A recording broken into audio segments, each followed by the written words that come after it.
Mmh.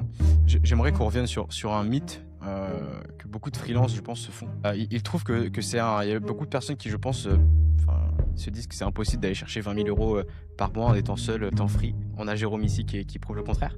Donc ça, je pense que c'est important quand même de le noter, tu vois? Genre, pas besoin d'avoir des giga teams, pour avoir une entreprise qui tourne, pour faire du profit, pour avoir quelque chose de long terme, pour créer du recurring, on en a parlé ici. Donc ça, c'est un point aussi que je voulais évoquer parce que, tu vois, il y en a beaucoup qui je pense que quand tu es freelance, il y a un palier, tu vois, où tu dis: «Putain, si je veux aller chercher autre chose, si je veux aller passer la prochaine étape, il va falloir que soit je recrute plus», voilà, ils sont loin, ils s'en font un peu toute une montagne. Alors que toi, ce que tu as fait, j'ai l'impression, c'est, tu t'es rendu plus visible, créé une stratégie sur LinkedIn, tu as fait tout ça, tu as augmenté tes prix et tu as structuré forcément tes offres. J'ai l'impression que alors je suis curieux de savoir du coup comment tu as fait ça, mais de ce que je comprends, tu as pu, voilà, tu t'es posé, voilà, il faut que je fasse ci, ça, offre hybride, j'implémente pour eux, après je les aide à gérer la machine.